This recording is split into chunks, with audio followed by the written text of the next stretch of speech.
popping in is there, Robert. So I'm going to start while we're waiting for everybody to pop on by asking you to either put in the chat or actually, why don't you put it in the chat what some of the biggest hurdles you have from growing your listing business. I want to take it from like the identification point to securing listings at the right price with a reasonable and a fair commission rate. So like, what are some of those objections that you have? Because I'm prepared to address them all. All right, let me just shut the doors here.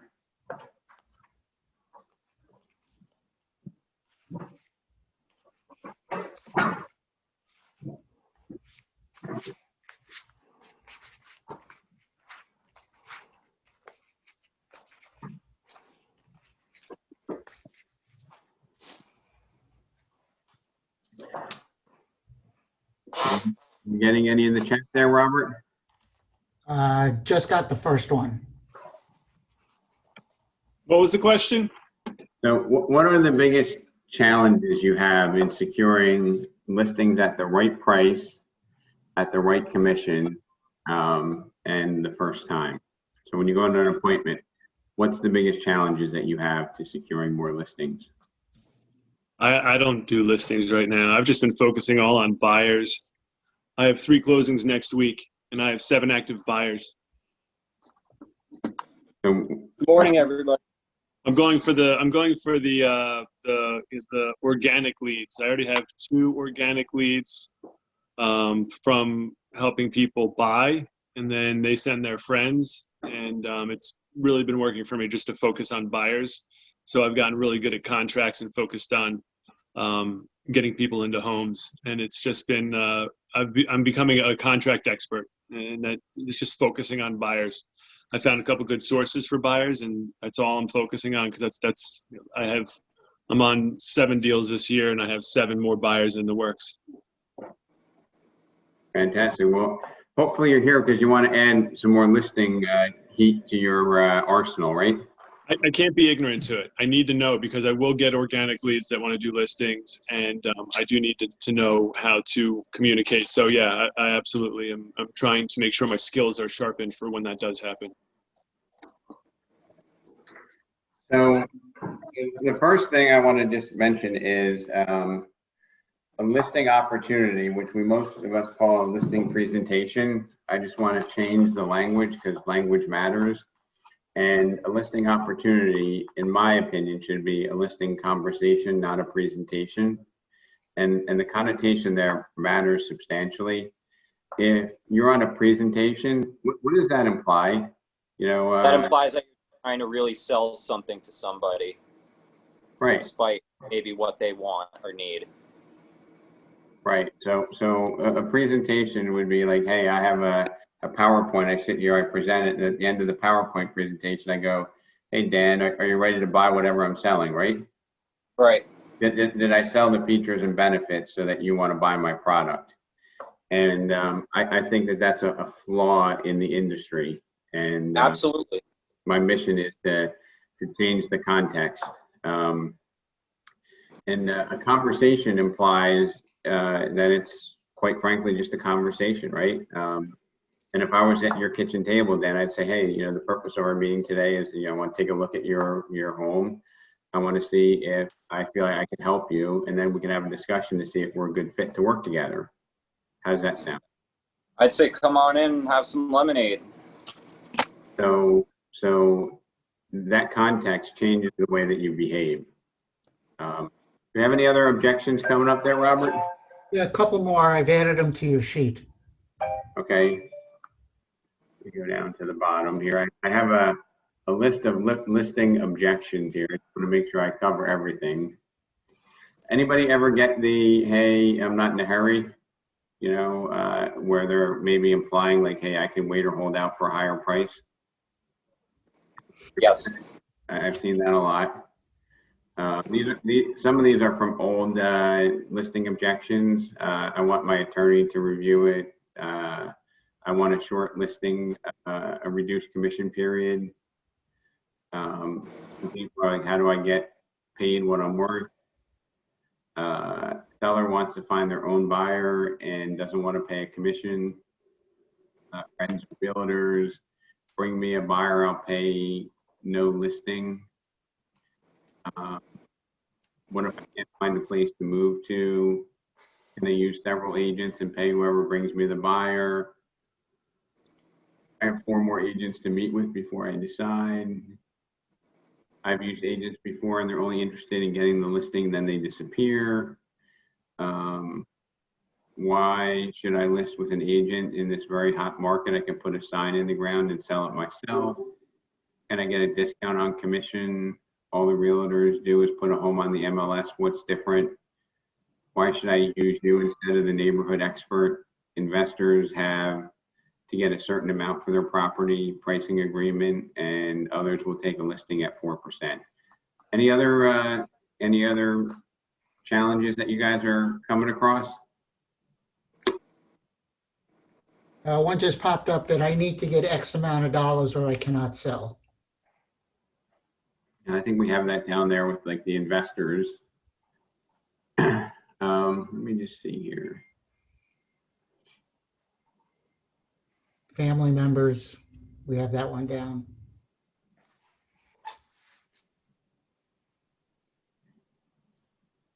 So is Amy or Valentine on? I'm on, Rob. I could speak for Amy. I'm here. Oh, you're there. Good girl.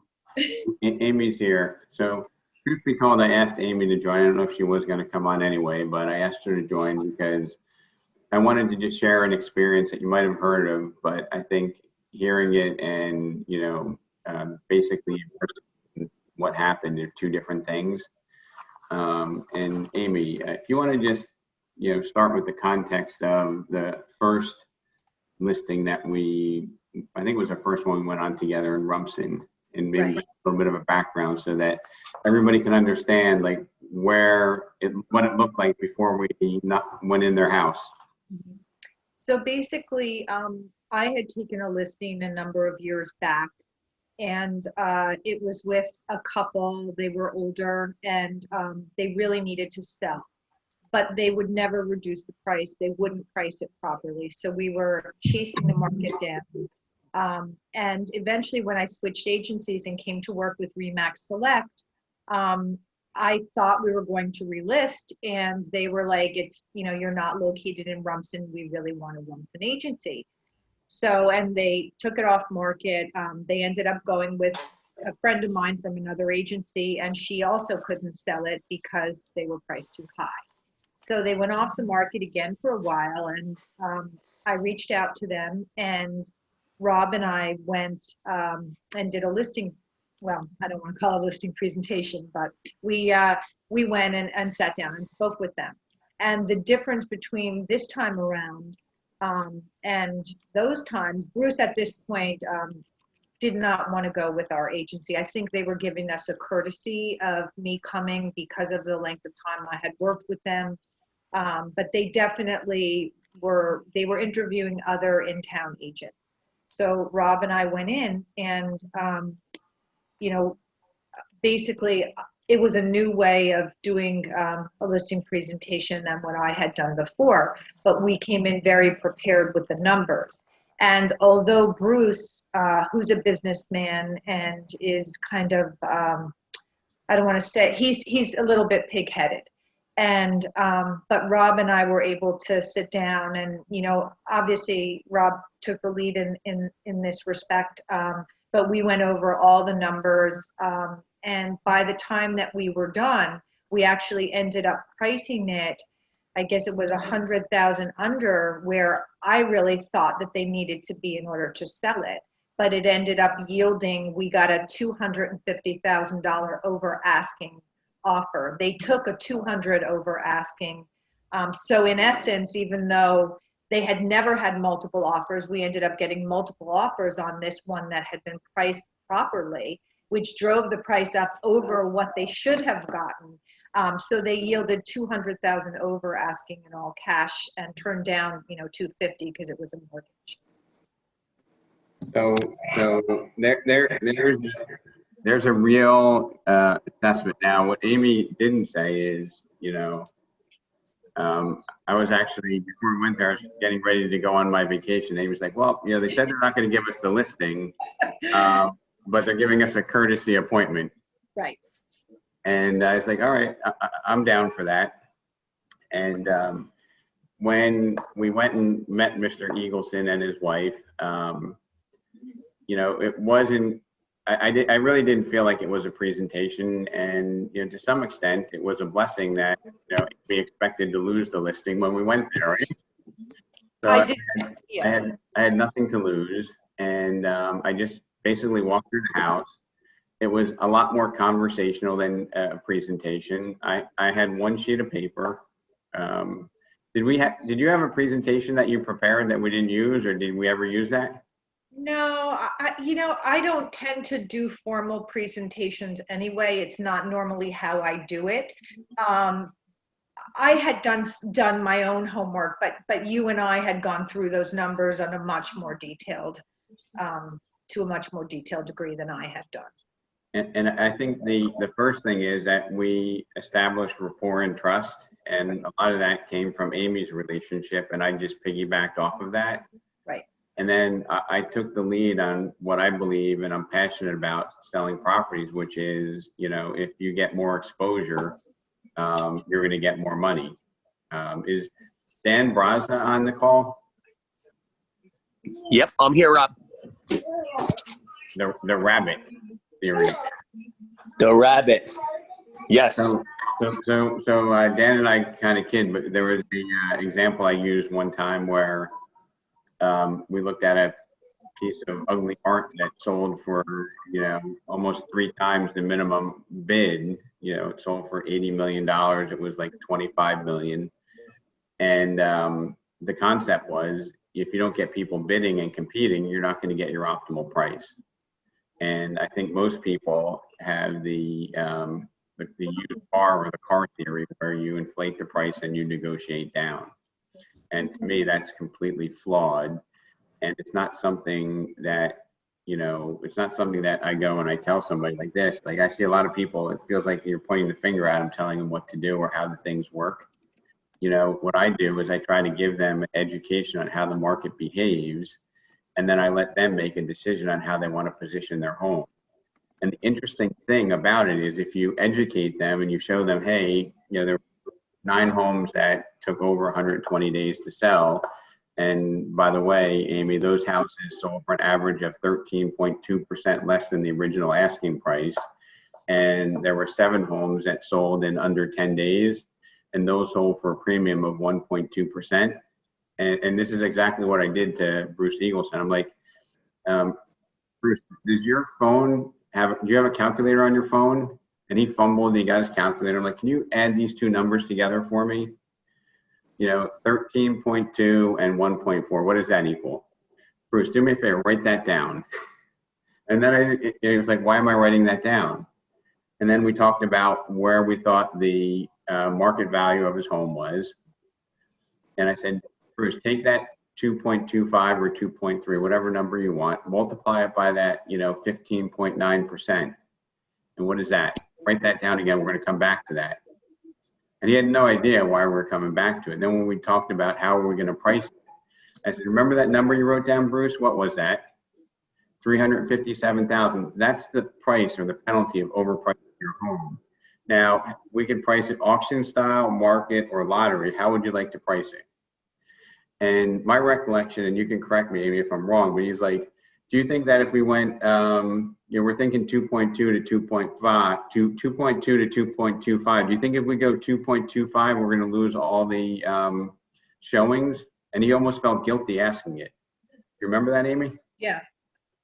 And we're like, Amy was like, doing this fist pump under the table because that was 50,000 less than she wanted. And I was like, no, I think that would work for us, Bruce. But, he made the decision, right? And when he decided how he wanted to present the home to the market, it was almost a understanding that it was going to us. Right. Absolutely. By the time that conversation was wrapping up, 100%, it was going to us. And I was shocked because we had chased the market down for, I had this listing for probably a year and a half, and they would never listen to me. And somehow, based on the way that we presented it this time around, they finally listened. And the funny part was they were like, we haven't had any reasonable offers, and all this time on, there's no way we're getting multiple offers.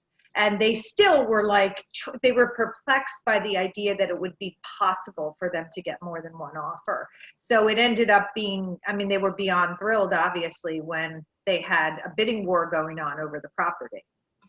And some of the context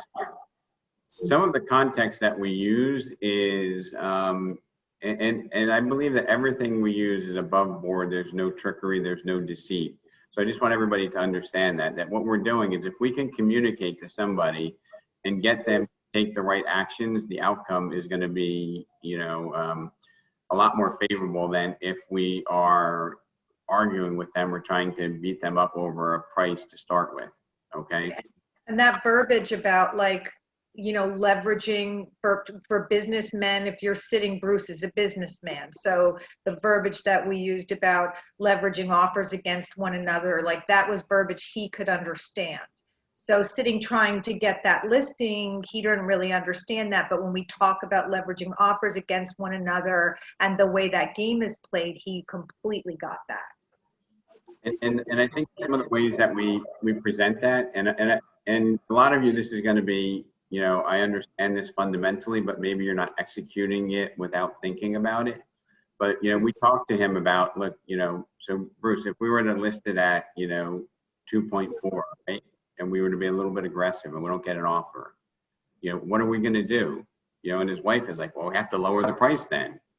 And I go, so if we lower the price and somebody now sees that they're interested, how do you think how are they going to process making an offer? They're going to be like, well, we see that you lowered the price in a hot market, so they're probably going to make a lowball offer. Now, this is not Amy, this is not Rob talking, this is the homeowner talking, right? And, I think I might even said, look, if we ever decide to work together, I want to make sure that we get you the most money. And if we don't agree with what you're doing, we're going to withdraw from consideration. I might have used that there, but I've used it a lot of times. Because if I'm going to get you less money and charge you a fee, I don't really feel good about that. And it's not an arrogant statement. And, Amy and I, like the term, and we really, there's a certain personality that doesn't want to surrender any leverage in the process. Okay. So we talked to him, it's like, Bruce, I don't think you want to give, the advantage or the leverage to the buyer in the transaction. You want to keep the negotiating leverage, correct? Absolutely. So then how are we going to position this house in the market? And we got it lower than Amy wanted to get it listed. How many times did it happen to you guys?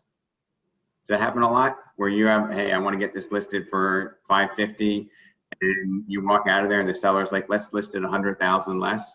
Almost never. It doesn't happen often. It's almost, right? Does everybody agree? I misunderstood, but yes, now I see what you're saying. And the interesting part about it was I never even had to ask for the listing. When I said, how do you want to position it? He's like, well, do you think 2.25 is too high? At that point, we already had the listing secured. Would you agree, Amy? Yes. And I never even asked for it. I just educated him. I said, how do you want to present it to the market? And what I neglected to say is during the conversation, Bruce was a big name dropper. He's like, oh yeah, I had the owner of Sotheby's out here, and the owner of this office here, he's desperate for my listing. Do you remember that, Amy? Oh yeah. Yeah. So he was a big name dropper there, right? And none of them got an opportunity because Right. Amy left there with a signed listing. And then after we got a multiple offers, we actually had to go on a listing appointment with what's Bruce's wife's name? Tanya. With Tanya's hairdresser, who was telling everybody in the salon what a great job it was. Right. So it's really impactful, when you do the right thing and you find a way to have that conversation as opposed to a presentation. Okay. And I'll put you on the spot for one more moment, Amy. After this, was the next high profile listing harder or easier for you? Well, it was easier. The next high profile listing was just a lead that that you and I spoke about prior, and I went in with that same level of preparation, but he did not know me. I had never sold anything in his town, and it was also another $2.5 million, and I was able to secure that listing based on that same mindset and verbiage. And you know, another blessing for you, Amy, was I was in Florida, so I couldn't attend it with you. I would have, but it gave you more confidence, right? It did. Yes, And, I was nervous about it, but yes, I was prepared, and I was shocked. I mean, I didn't expect that I was going to get the listing, but I did. So Amy's in Monmouth County. I saw a question, and the first listing was Rumston. The second one was it Brielle? Real, yeah. And you know, I'm a competitor, and I will tell you, even though I wasn't there in the flesh, I was there in spirit, and I was giving Amy a pep talk right before the meeting. Yeah, exactly. Right, we're talking about this guy is not going to want to give up leverage in the process, right? Right. And I think that was one of the resources or one of the discussions that you had that you felt was impactful, right? Absolutely. If we don't price this right, you're going to give the buyer leverage in negotiations. You want to do that? Now, He really understood that. who wants to give the other side leverage over them? Yeah. Right. Nope. So Julio, you do a lot of listings, right? Yes. So if you overprice it and you overreach on a listing, who has the leverage in that process? The buyer or the seller? The buyer, The buyer holds all the chips, right? of course. And do sellers still try to overreach and try to reach for the stars and then wind up surrendering leverage? Yes. So I would just say that, you know, knowledge is essential, but communication skills that's the solution, right? Because nobody's going to listen to what you have to say unless you can communicate it effectively. And effective communication, in my opinion, implies trust. Does everybody understand that? Absolutely. That's a foundation to the whole process. So Amy, I want to thank you for just sharing that with us because it's super real. It was fun doing it. And I think you served your clients, and you're just building more and more confidence in your business. I do want to add one other thing. Originally, when I had first secured that listing in Rumston, the way that I secured it was I bought a beautiful card. I had seen them on and off market, and I wrote them a personal note and I mailed them a card. And so I don't ever underestimate. And I just spoke from the heart that I said that, you know, I thought the home was really beautiful and that I really, you know, was passionate about it and that I believed that I could sell it. And I think that sometimes thinking outside of the box, even in these higher price points, like people think, oh, I'm not going to be able to secure this listing, but just being authentic with them first time around, you know, I was able to secure the listing. So I did want to share that also, just in case people, you know, want to think of other ways to maybe secure. They were older, and I felt like, you know, when I had looked them up, I knew that something that was from the heart and something personal, you know, might speak to them, and it did. That was the first time when it expired, right? Correct. Now I want to also mention that at the time that we went there, how many $2 million listings had you sold in Rumston? This was my first. I had them and I had their neighbor, and they were both my nemesis because I chased the market down. I couldn't control either listing. So you had two failed listings there. Correct. And we're going up there against the owner of two companies and some other hotshot. Heavy hitters. Yes. And it was no contest. Correct. Because the only competitor in the room was us. Like, it was ours to win or lose. And that's always the case. Right. Okay. I will say, and this is worth writing down before anybody goes on a listing opportunity, is you want to ask if all the decision makers will be present. And you want to ask if you can show them how they can sell their house for the most money, shortest period of time with the least amount of stress, if they'd be prepared to make a decision when we meet. Because what that does is it sets the stage for a decision to be made. Okay. Rob, would you mind saying that one more time? Is that okay? So number one is you want to make sure all the decision makers are present. Has anybody ever gone on a listing opportunity and you've done a great job, you've killed it, right? And they say, you know what, I want to speak to my daughter about this. She's a real estate agent in San Francisco or something like that. Has anybody ever had that experience? Please unmute yourself and chime in. Yes. Yes. Yes. Now, isn't that incredibly frustrating? And a lot of times you believe it's kind of BS. So when you ask that question, at least you have the opportunity and say, look, you know, if your daughters are in San Francisco as an agent, do you mind if we have her available to participate by phone, right? And I've done this so many times where like the daughter will be like, hey, mom and dad, that's great. I'd sign up with them. And it's incredible. But if they're not there, they're going to be critical of it. So that's a really, really powerful assessment, because nothing like shooting a hole in one and nobody sees it, right? Like you have the best shot ever, you can't do it better, but you still don't get the accolades because they're unprepared to make a decision.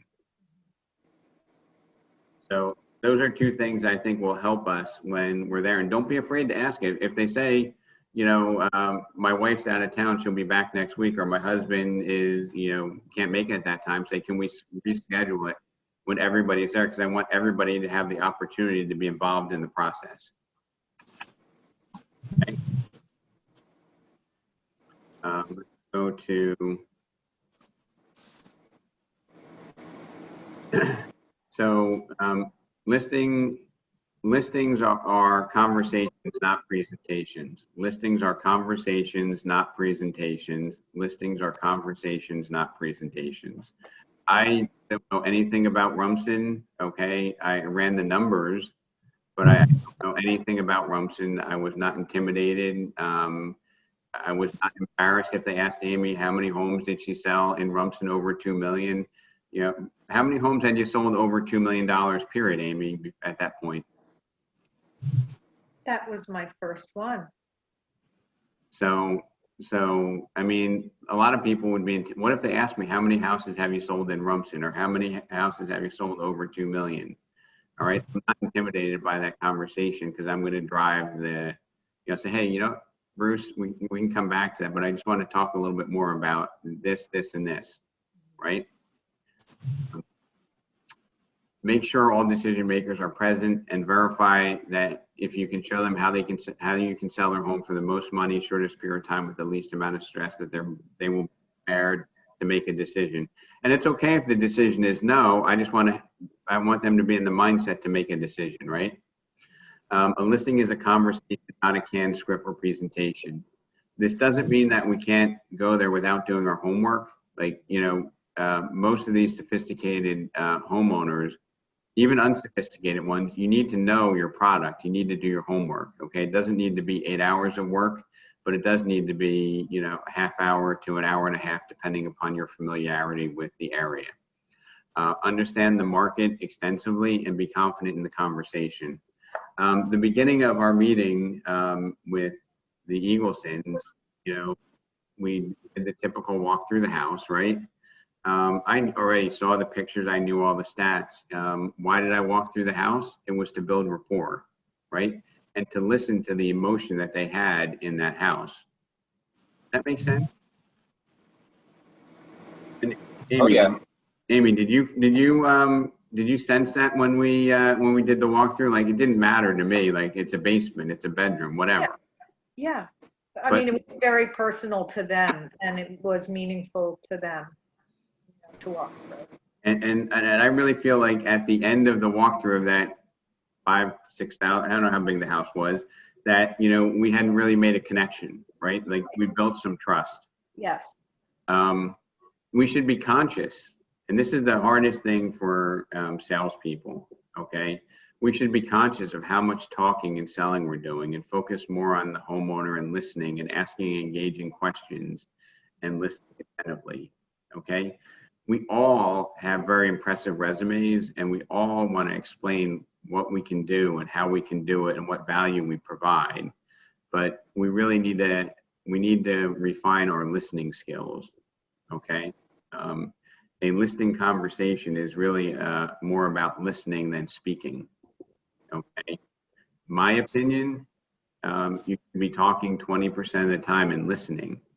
And when you do things like, you know, if you've ever invited me to join you on a listing conversation, I'll do things, you know, Mr. Eagleston, do you mind if I take some photos down here? Do you mind if I take a few notes, right? Now, nobody's going to really be offended if I just go there and I write a few notes. I don't think anybody's going to be offended. But when I ask that, it expands upon the rapport that we're building. Now, I am the alpha in the conversation, even though I'm not dominating it by, you know, throwing up words, but I am controlling the conversation. And Amy and I didn't rehearse this, but Amy, would you say that I did a reasonable job of controlling the conversation? Absolutely. I mean, it went better than expected. And when I wasn't there, you know, just having the strategy with that second $2 million seller, you know, you knew the buzzwords to use to control the conversation with somebody who is very used to being in complete control. The second guy was like the CEO of a company, right? Correct. So he wanted people to jump and dance when he said, and you kind of, you know, stopped him in his tracks a few times. I did. Yeah. So being the alpha in the conversation doesn't mean that we're talking constantly. It means that when we do talk, we add value. Okay. Rob, just to add on to that for a second, Rob, I'd just like to mention that it's really important that you maintain eye contact with all the parties that you're talking with. It's easy to identify that who's in charge, but you can't forget about who's sitting next to them too. Yeah, all the parties need to be included. And honestly, like, you know, the first sale that needs to be made, and the first sale that Amy had to do before she got the $2.3 million listing in Brielle on her own, which she needed to sell herself that she could do it. She needed to have the confidence that she could control the conversation and deal with some pretty, you know, strong personalities, right? And that's something that, you know, my mission, my goal is to try to help you get there just a little sooner and understand that, you know, talking and explaining all the time is just a flawed model. You know, my view from looking outside at how the industry does its work is everybody wants to get a great Moxie presentation and you know, show them something that's fancy and you know, present it. And it's really about the people and the engagement and the way they feel as opposed to the data. And we go there and we have all this fancy data, we do our presentation, and at the end of our presentation, you know, we say, hey, you know, the market shows that your house should sell for, you know, 2.25. And they're like, yeah, we want to try it at 2.75. And then you meet in the middle, or you say, hey, I got a pre-signed price reduction. Rob's not impressed with that. You know, I would suggest that, hey, maybe we're not the right fit. You know, like, you know, if you were a family member of mine, you know, I would say, you know, I couldn't do that to you because it's going to cost you money. You're going to surrender leverage to the buyer, and you know, that's not really the way that you want to operate in this market. You know, and if it's a slow market, you know, there's not as many buyers. You certainly don't want to, you know, lose activity. And if it's a hot market like right now, you know, rather than say, you know, if you overprice it, you're going to get less, ask them questions. You know, it's Scott Gleason, you're on, right? Scott, did I hear you before? So, Robert Garber, if you go out there and you're at a $1.5 million listing in Mountain Lakes, and they want to list for $1.8 million, you know, what's wrong with asking them a question of, hey, you know, Robert, if we don't get offers at $1.8 million, what are we going to do? Now, that question assumes a bunch of different things. What are we going to do assumes that we're working together, right? It's not what are you going to do. What are we going to do? We're going to lower the price. Now, Robert, if we lower the price and somebody then comes and sees it and they notice that we lowered the price, how do you think they're going to approach their negotiating strategy? And if I ask you that question, what do you think most reasonable sellers will say, Robert? Well, I think that they will realize that perhaps they've weakened their position. And they would probably be concerned as to where that might lead. So do you think they would be more likely to bid above or below ask? Below. And you think there might be a chance that they might think there's something wrong with the house because it didn't sell? Possible, especially in this market. So Robert, would you want to give a buyer leverage and lose control of the process in selling your house? Absolutely not. Okay, so given the three alternatives, how do you want to position your home? Do you want to price it 3 to 5% below, go auction style? Do you want to try to peg it right to the market, or do you want to try to win the lottery? How do you want to position it? Auction is the way to go. It's where I've been most successful with the bulk of my listings. So, but if it was if Robert was the seller, he'd say, maybe we should try auction style, or worst case, they're going to say, let's try to price it right at the market, right? Instead of inflating it. But that's the conversation piece. That's, the discussion. So I'm going to take it back to now we have the 4 P's of marketing, which are product, price, placement, and promotion, right? I think a lot of people think that we're going to sell it by promotion, right? But I think, what's probably the most important, especially in the digital world that we're in, is the pricing and the pricing and the product. And when I say product, maybe that's like the staging, right? Making sure the product looks good and pricing it appropriately to get the right activity. So those are the things that I think we need to hone in on, and we need to have a very high level of confidence and not start the relationship with our potential client by arguing with them over price. Because if I push somebody, right, if you're standing there and I push your left shoulder, what's your reaction going to be? Are you going to fall over, or are you going to push back? Robert, what do you think happens when I push somebody on their left shoulder? I push back. They push back, right? Yep. And do we want to start a relationship by having this, pushing the person and having them push back and meet in the middle and start with a little bit of a confrontation? I say not. I say we start our relationship with integrity and get them to, tell us that, hey, we want to position this right. Things like, hey, would you rather have, Robert, 30 to 50 showings in the first week, or are you satisfied with, maybe 3 to 5 showings? I want the 30. And if you have 30 plus showings, do you think you're going to see full market value, or maybe you might get some, irrational, exuberant price from competition? Yes. Great.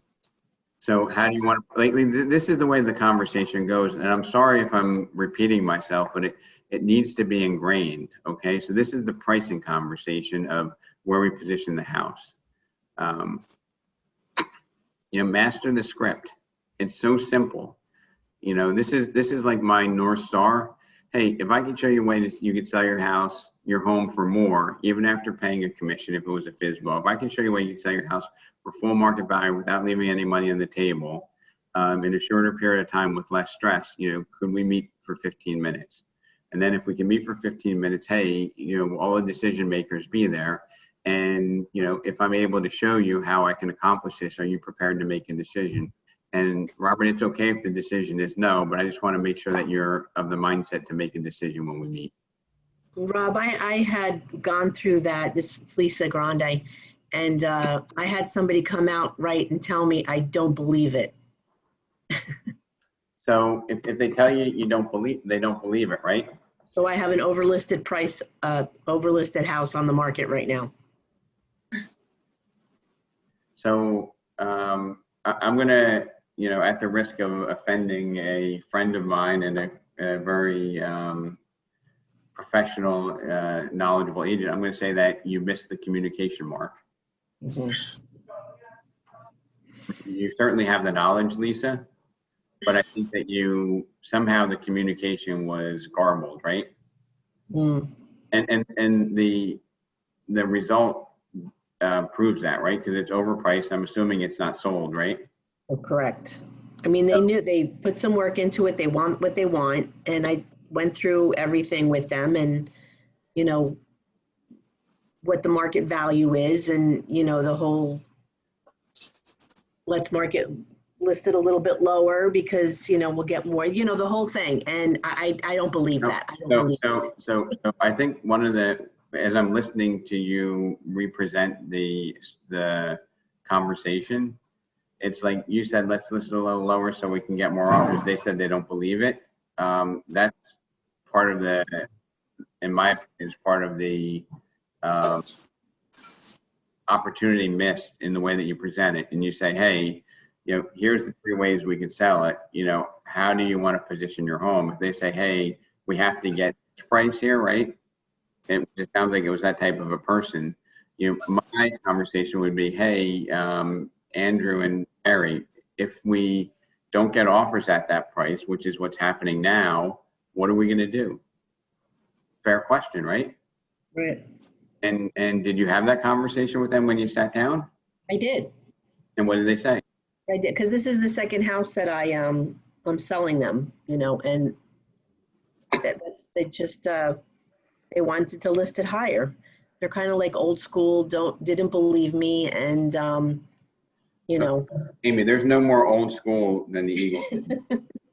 No, as a matter of fact, and as I'm listening to this, I was just thinking about the difference between the way that we presented it and the way that maybe I had presented it in the past, and what I learned from our experience and then took forward was that when you bring comps that reflect that went under contract quickly, which is something that I never really paid as much attention to, and I should have. I don't know why I didn't. I just, until working with Rob directly, that shows you the strategy, and that means that those agents had a successful pricing strategy. So when you bring those comps that reflect a quick under contract and you relay that to the seller, that the strategy isn't that, you know, we're going to price it at something and then get chewed down. The strategy now, which is much more effective, and when you show those comps that had the quicker turnaround, I think that helps to solidify the position that you're trying to impart about where to price it. I did that. The reason why they didn't believe me was because they had just sold the house right next door to them. And, you know, and their house was bigger and they have more work done. And so they were making the comparison. So they kind of, like, I was trying to get them to listen to my comparison, but they wouldn't have it. Right. So, and Lisa, I hope we're still friends after I give you criticism. But I think, you know, when I hear you saying it, you're telling them and you're not asking them. Right. Yeah. I had an experience in Orange, and we went out there, and there was a house that was completely redone, sold for $140,000 more than the comp that we were going out on, and the agent hit the red alert button and called the bat phone and said, Rob, I need your help because these are referrals to me. Their house is probably not worth more than the low 400s. But they're telling me that don't come out here because we want to list it for 500. If you don't want to list it for 500, then please don't show up. That was basically the context, right? Again, follow the procedure, right? Go there, build rapport, have a conversation, right? And I didn't have a strategy. This strategy was not in my head before I went out there. But in conversing with them, I'm like, hey, you know, are you familiar with this property 4 doors down that sold, right? Mm-hmm. And the response was, you gotta love it. Hey, Rob, that's the exact same home as ours, but they blew out the kitchen, and now they have a beautiful eating kitchen with all nice weekly mastermind training for the agents. So for an hour, they replaced all the windows. Some aspect of real estate. and Hey, Don, you got to mute your online, line, Don Flager. Mute. tuning in within the car here at the beach. And I took Rob, you may care of want to that. mute all lines. I took care of it. So they were telling me the exact same house. They blew the kitchen out. They put hardy plank, all new windows, kitchen, the bathrooms were redone. They redid all the floors. And I'm like, that's not the same house. Thinking to myself, right? So I just go to them and I say, hey, how much do you think that all that work cost, right? And I think the husband said that must have been close to 100,000. And the wife goes, if they could do that for 100,000, that would be a miracle. It's way more than that, right? And then when I come back to them and I was saying, so, based on that comp, and what you know about the market, where do you think we should be? Where do you think the value of your home is, right? They're like, do you think if we ask 400, it's too much? And this is somebody who said, quote unquote, we're not going to list it for less than 500. Don't even come out here if you're not going to, list it for 500. And that's a true story. And it sold for like 430, which was a very aggressive price, but we listed it for 399 or 400. And I can tell you, we didn't offend them one bit. Okay, they told me, and they came up with the price. They were embarrassed to say we want to get 500 for this property. Okay, and I think what we do as an industry, and Lisa, it's not your fault because we've been trained that we should teach people by speaking at them and not asking better questions, right? So the question I love to ask is, hey, if we happen to go a little bit ambitious on the price, we don't get any offers, what are we going to do? Like, what are we going to do, guys? Oh, we're going to lower the price. Now, Julio, if we lower the price, how is a buyer going to approach making an offer? And they're going to tell me that. And then if you've been on a listing conversation with me, you're going to know how this ends up, right? They know that if there's an error in the way that they price it, they'd rather price it a little bit more aggressive so they can get more money, right? Now, Rob, mention a tool that I shared with my team that I think is very effective. Okay. On showing time, there are charts. And so it'll show in the beginning the opinion of the agents, if they think it's priced well. And in the very beginning, the first few days, almost every agent will say, yeah, it's right on target. It's priced well. As the listing stays on the market, every agent will say it's way overpriced. So you can go from the beginning of the chart to the middle of the chart to the end of the chart to help the seller decide how they want to price it. And it's the same house, the same pool of agents, but by the beginning, the first week, everyone thinks it's priced right. And by the third or fourth week or later, everyone thinks it's overpriced. It's in showing time. So, okay, yeah, maybe if you can show that to me, that would be another good resource. I'll email it to you. So, anyway, if the message, Lisa, is, and if you were to talk to that referral of yours or whoever that was that overpriced the house and said, you know what, I might not be the right agent for you because honestly, I believe that I'm going to get you less money by asking an aggressive price. So maybe, this isn't the right match. Like, who's brave enough to turn down a listing like that? When you have those words, people are going to, they're going to dive at your feet if you're walking out the door. Okay. They're going to say, this person really believes in what they're talking about. And, we all know it to be fact that, overpricing it's going to get you less. Now I'm going to, let me just go back to my little agenda here real quick. And I also have something I want to share with you, a gift to give you and a goal. Let me just finish reading through here. Very quickly, could you just do the 4 Ps again? So the 4 Ps are product, price, placement, and promotion. Okay. And I think product and price are the real drivers, which is, how does the home show, how we stage it, how do we position it price wise? And I think sellers think that promotion is what sells the house. They think that they overprice it, but if you advertise it in the Wall Street Journal for thousands of dollars or in some swanky magazine, that you'll get more money. I don't want to go too much into detail on that, but I'm just going to tell you that you know, that's how consumers view it. Now, why don't prospects list with us? Okay, they don't see the value in our service. They only see the cost, not the benefit.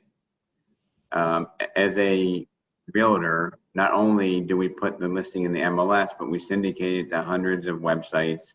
We market to our database, negotiate price, and negotiate items. So negotiating skill is something that's, you know, rarely discussed in a listing presentation or conversation. If you're a traditional agent, you're doing a presentation. If you're not, you're doing a conversation. But how you negotiate when you get multiple offers and having a discussion about that, I think is relevant. I think most agents don't have a conversation about that. You know, I remember, you know, Scott Gleason used to have the agents line up in the lobby and wait to present offers, right? And that realtor's going back, hey, you know, there were 2 people before me presenting to Scott, and then there was a line when I left. So, you know, we need to be really ambitious with our price here if we want to get it, right? That's a negotiation skill. They have false beliefs, you know, price above the market and have room to negotiate, okay? The reality is higher prices equal extended marketing times and lower sales prices. Higher asking prices equal extended marketing times and lower sales prices. I love it when you go out in a listing conversation with me and somebody says, you know, I'm in no hurry here, Rob, to sell this house. I'm not going to give it away. I can hold out for a higher price. You know, anybody ever get that seller? Nobody? Unmute yourself if you get that one. Does that intimidate you when you get that? I get it all the time. Yeah, I get it all the time. So I'm like, fantastic. Well, what I need to do then is that we just need to give you the information so you can make the right decision. So you don't sacrifice any leverage and you don't lose control of the process. And if you educate them, they're going to follow the right process. But here's the thing, I get that objection on the phone. It's not when I am doing the presentation. So then you just need to say, hey, I completely respect that, but you know, let's set up a time to have a conversation and see if I'd be a good fit to help you, you know, maximize the value of your home. You know, then before you go out there, you're gonna say, hey, you know, are all the decision makers there? If I could show you how I can sell it for the most money, not leaving any money on the table, selling in a shorter period of time with a little bit less stress, you know, would you be prepared to make a decision? And that decision could be, we decide to work together or you decide not to work with me. I just want to ask if we can have a decision. So I'm going to share with you, I'm going to share my screen here real quick, and I'm going to give you guys something to strive for.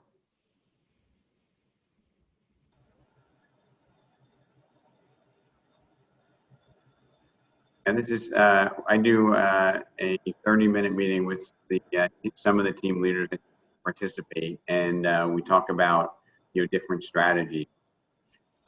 We have an agent, Glenn Baker, who I've run this report for him multiple times, and this shows that, you know, Glenn Baker sells his listings 64% faster than the average agent, and he gets 2.64% higher prices for his homeowners that list with him. So if he's charging a 2.5%, and I know sometimes he charges even higher than that, if he's charging a 2.5% listing fee, it's basically free because he's getting 2.64% more than his competition. Now, if you encourage your agents, your clients to price properly, what is that going to do to this number over time? I'm going to ask Robert. So if people price correctly and you're getting more over asking offers, what is that going to do to that 2.64%? You're breaking up. I couldn't hear everything that you said. I'm sorry.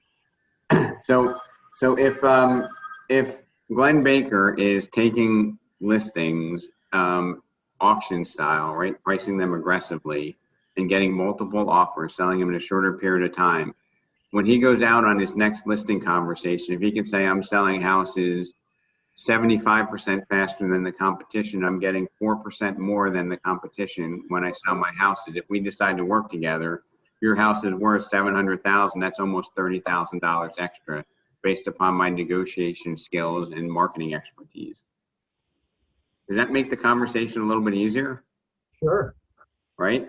Yep. So this is something that, you know, if you practice getting people to price right, this is going to be more dramatically different from the competition, and it's a selling point. And then here is, let me see if I have the entire county. So like here's some local pricing strategies and how it works. So like here's Roxbury. So what this shows is, you know, properties that sell in the first 3 weeks on the market are selling for about 103% of market. And then if you have to go down to 7 weeks, you're going to be at 98%. So it's going to be a 5% difference. So if I'm sitting at your kitchen table and saying, hey, you know, you're in no hurry, Mr. or Mrs. Seller. Well, here's how the market behaves. If you stay on the market longer, you're going to wind up getting less for your home. Are you okay with that? Clearly no. Do you have a calculator on your phone? Exactly. Clever. Would you be okay with looking at this chart and saying I'm in no hurry? Well, yeah, geez, if it goes out for, you know, if it approaches 90 days, it's going to be a 9% difference. Of course not, Rob. So Clever, how do you want to position your home in the market? Do you want to go auction style? Do you want to try to pin it right to the market, or do you want to be a little bit aggressive and try to win the lottery? Auction style. You want to go auction style. And this is data driven, right? And here's some stats. And I'm going to tell you, as being a numbers person, this is not even demonstrating the real effect of it. And you want to know why? Yes. Because this is only taking the last list price. Okay. When you get to you know, 45 days on the market, usually there's 1 or 2 price reductions. Those price reductions are not even factored into this, because it's saying after lowering the price and you've been on the market for 60 days, you're getting 100%. Okay. But this statistic doesn't go into the MLS and look at the original. It looks at the last list price versus the sale price. Okay. So if you want, what we can do is, you know, and, you know, ask your managers or, you know, send me a text. Maybe we can take these charts and periodically put them up. We'll brand it with Remax, and we'll give this to you as a collateral piece to go out on a listing appointment, a listing presentation. Pardon my faux pas there. Hey, Rob. Yes. So after you present it to them and, you know, then they still say, you know, we still feel, you know, we appreciate what you're saying, but we still feel as though it's worth, you know, more, you know, and we want to go lottery. I mean, want to go lottery style. How do you approach that? You know, do you, I mean, obviously at first, you know, do you say, you know, I don't know if we're going to be a right fit because I don't want you to leave any money on the table or surrender leverage or whatever you say. But how do you come to a final compromise with them with that? So Dan, I'm going to tell you that this happens a lot, right? I mean, it doesn't always go the way Amy and I described it, right? A lot of people, yeah, but I still want to, like, you present all the evidence, right? And they still come up with the wrong conclusion. And we've all been there, right? And I'm guessing it's happened to you, Dan, right? It has, yes. So what I do is I would then go into this context. I'd say, you know, Dan, let's just say what price do you want to go at? And they say, I want to go at 700 instead of, you know, 630. Okay, so if we go lottery style and we price it at 700, let's just say that we don't get any acceptable offers in the first 2 weeks. What are we going to do? And if we lower the price, then how is a buyer going to approach making an offer once we've been on the market for 3.5 weeks and we've lowered the price? Can you tell me how you think a buyer would process that? Yeah, they'd probably, you know, figure how low you're going to go. So I hear them all the time say, well, a buyer's probably going to think we're desperate. And how are they going to approach making an offer? Well, they're probably going to try to lowball us. And then I might say, you know what, Dan, you know, that's exactly what I thought. And if that's the approach that you want to take, I don't think I'm the right agent for you. I really would like to earn your business, but if I'm going to get you less money, you know, I just choose not to be involved with that. I hope you can respect that.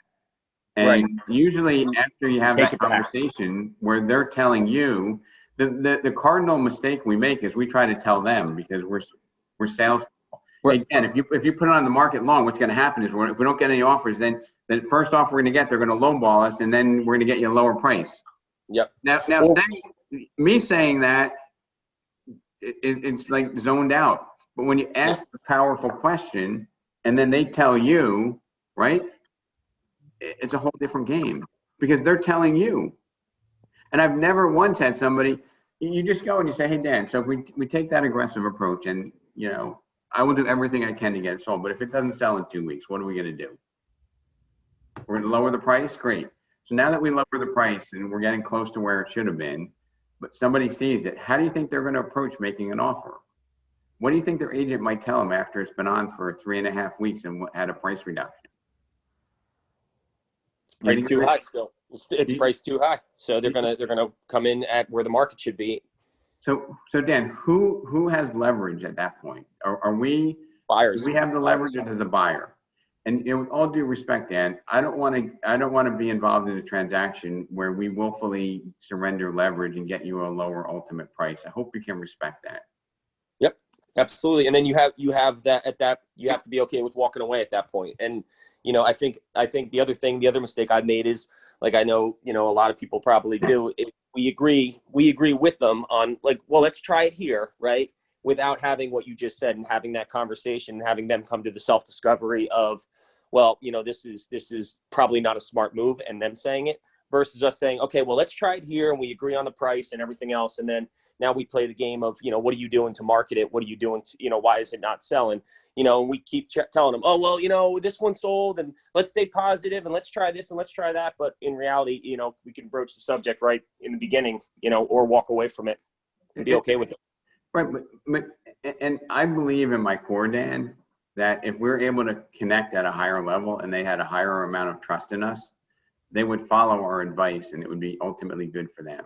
And if you believe that there are cases where you know the right process, but you've not been able to communicate it, and then you sacrifice by allowing them to drive the bus and ultimately getting a lower price, I think that we need to revisit how we have that conversation, how we communicate trust and value. Okay.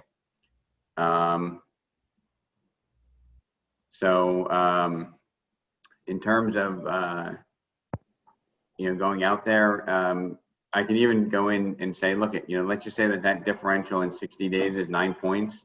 You know, I can go in my local market and say, look, of the homes that didn't sell, on average, in the first 30 days, they lower the price by 3.7%. And then after 60 days, the price is lowered by 9%. So after 60 days, not only you're not getting a 3.5% premium, you're getting 94% of the then ask price, which is already reduced by 9%. Do you have a calculator on your phone, Julio? Can you add 9.8 plus 9.2%? What does that come to? 19%. Now multiply 19% by the $700,000 ask price that you want to go at. What's 700,000 times 19%? 133,000. So can you just put a circle around that? That's the penalty of overpricing. Now let's go back to the strategy. Where do we want to position our house in the market, right? And I'm not. The thing is, most of us will say, I calculated this penalty, here's what it is, right? But asking Julio or Dan to calculate it,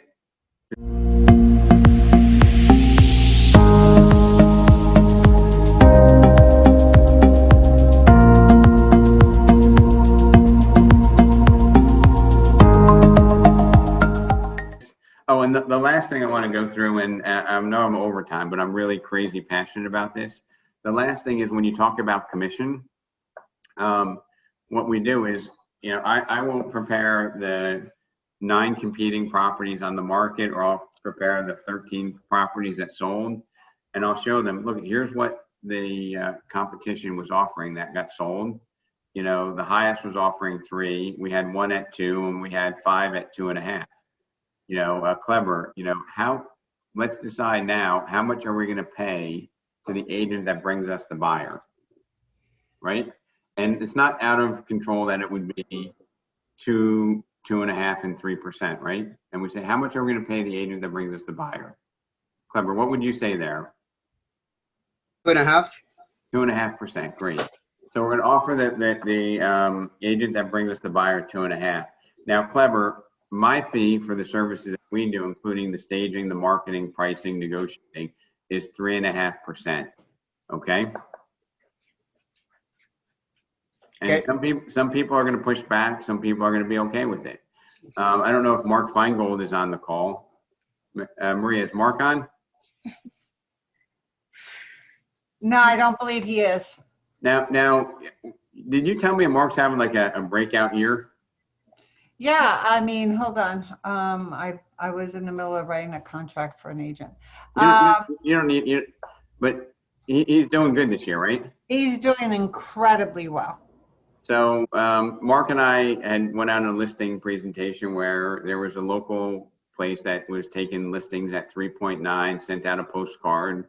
Mark got invited there, and Mark was like, Rob, I'll do it for 1% on the listing side if I have to, because I just want to get my foot in the door. That was the conversation. And I swear to you, I said, are you okay with 2.5? He's like, yeah, you're not going to get that. So we went in there, we built the relationship, we had the conversation, we talked about what are we going to pay the listing agent.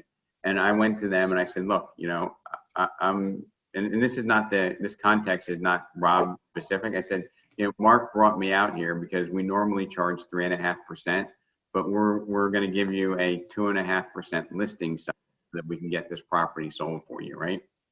And I will never forget, the husband goes, that's $60,000 in total commission. I just sat there. Seemed like an eternity.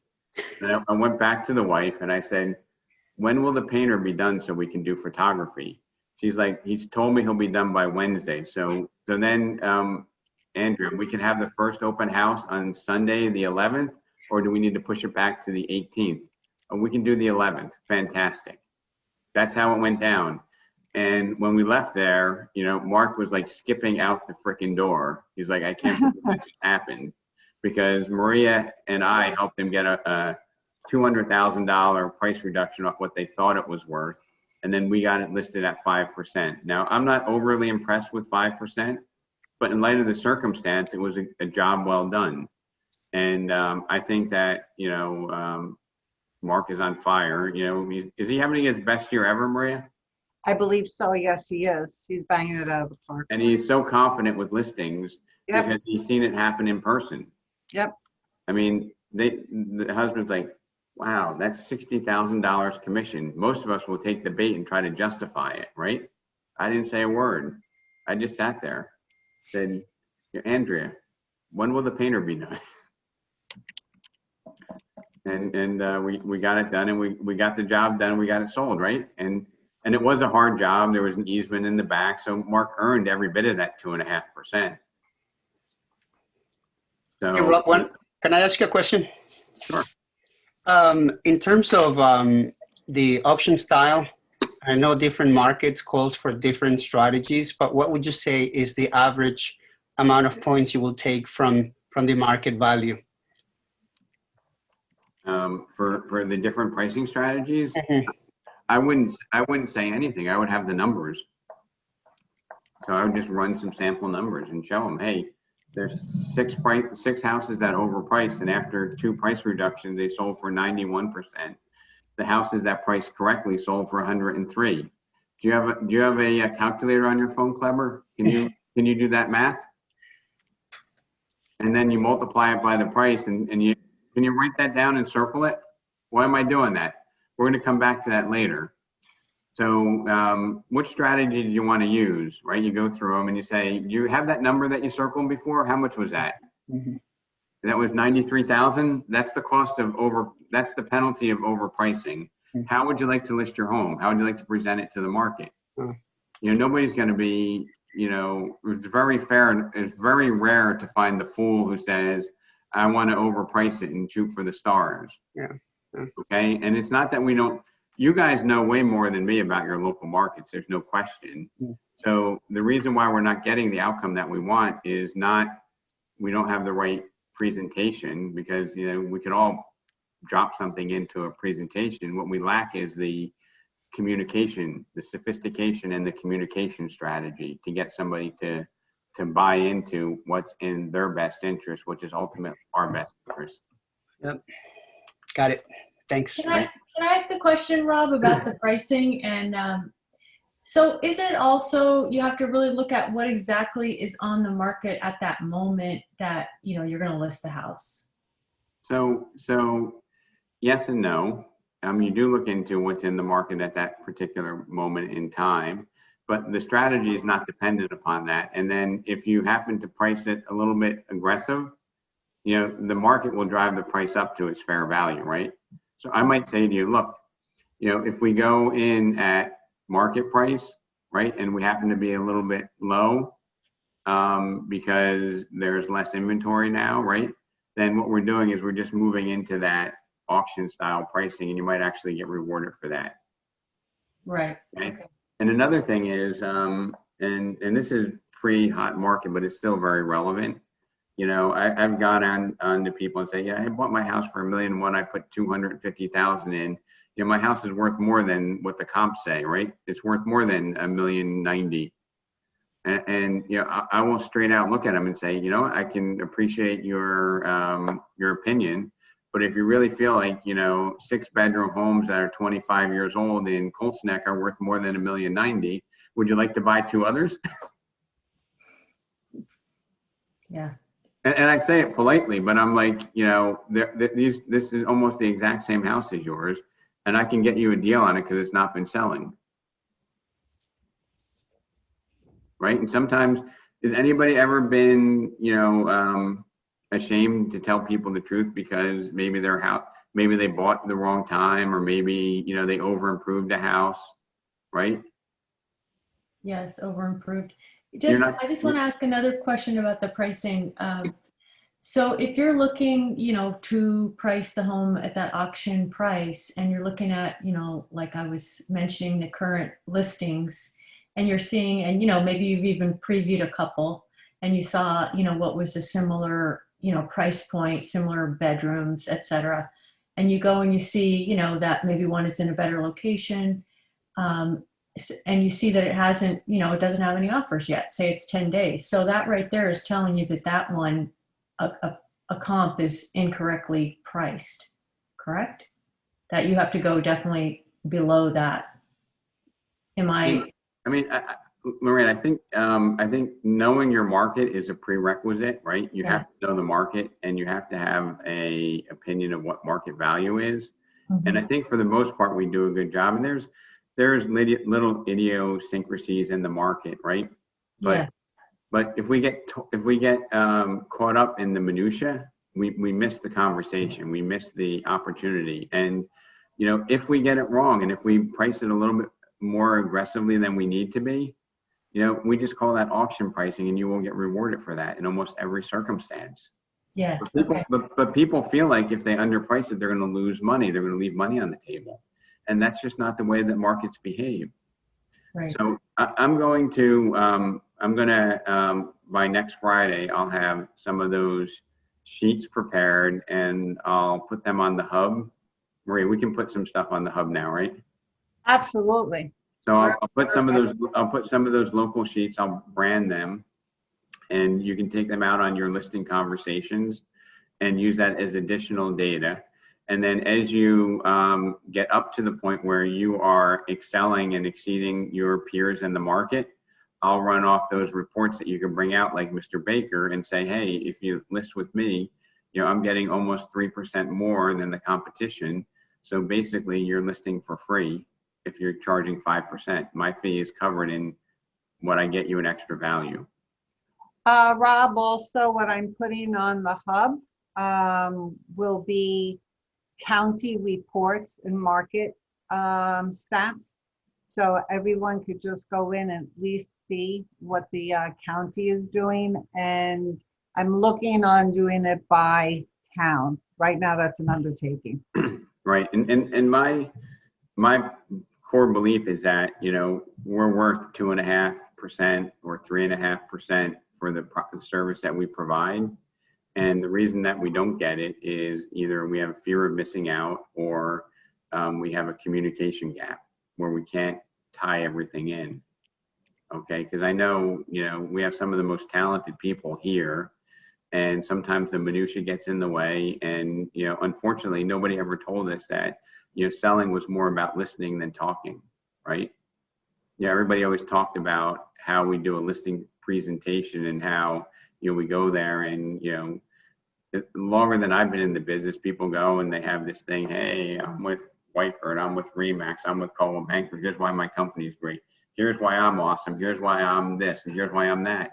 And here's Amy Rohn getting a listing in an area where she's never sold a listing, right? As a matter of fact, she failed twice, and she never sold a house for $2 million. And the guy was skipping when we left, and he got $250,000 above asking price offer.